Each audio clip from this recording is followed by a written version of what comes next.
Matthew अपने परिवार के साथ एक सुरक्षित स्थान की तलाश में है।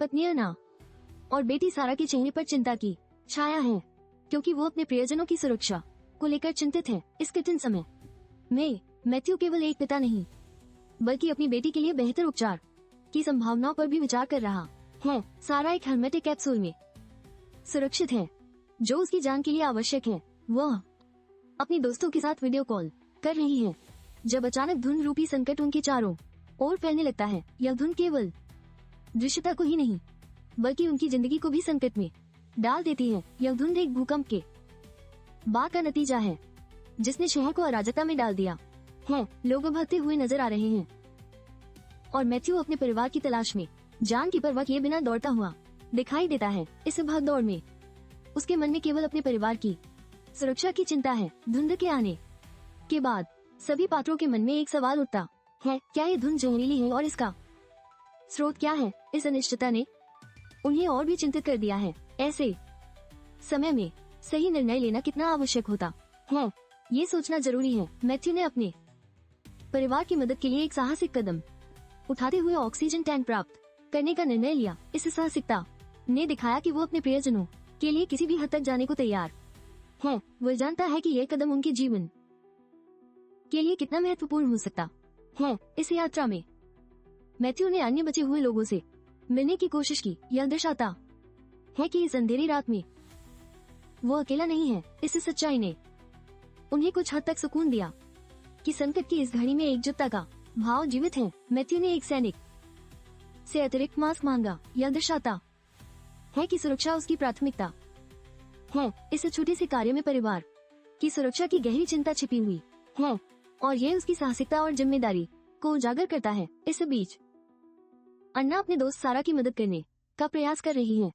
जबकि मैथ्यू अपने परिवार के लिए एक योजना बनाने में जुटा है। यह उनकी एकता का प्रतीक है, जो संकट में भी एक दूसरे का साथ देने की प्रेरणा देता है। लेकिन सड़क पर खतरे का सामना करते हुए अन्ना और मैथ्यू की राहें अलग हो जाती हैं। यह दृश्य हमें ये सिखाता है कि संकट में भी परिवार का महत्व कैसे बना रहता है, भले ही वे भौतिक रूप से अलग हों। मैथ्यू और अन्ना एक लैब में प्रवेश करते हैं, जहां उन्हें कई मृत शरीर और आग का सामना करना पड़ता है। यह दृश्य उनके लिए एक नया संकट लेकर आता है।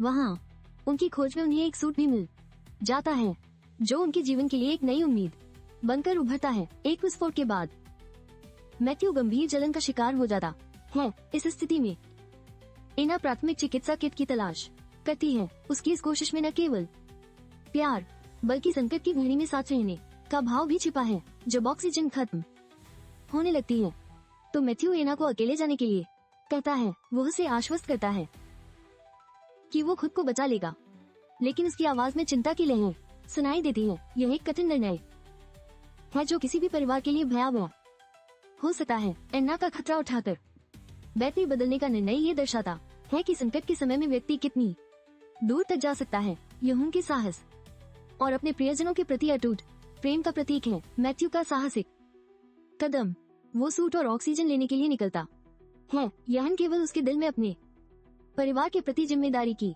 भावना को दर्शाता है, बल्कि यह भी बताता है कि संकट के समय में क्या करना चाहिए। लूसीन और उसकी पत्नी का त्याग का निर्णय ये दिखाता है कि कुछ लोग अपने प्रियजनों के बिना जीने को तैयार नहीं होते।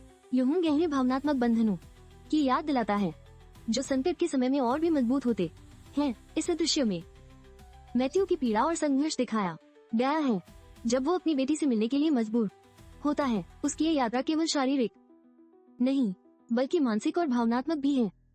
सारा की सुरक्षा और स्वतंत्रता का संदेश है, जो दर्शाता है कि युवा पीढ़ी को संकट से कैसे बचाया जा सकता है। यह हमें प्रेरित करता है कि कैसे हमें आने वाले संकटों के प्रति सजग रहना चाहिए। फिल्म का अंत मैथ्यू और सारा की भूमिकाओं के उल्टाव को दर्शाता है, जो उनके विकास और परिवर्तन को दर्शाता है। यह हमें सिखाता है कि हालात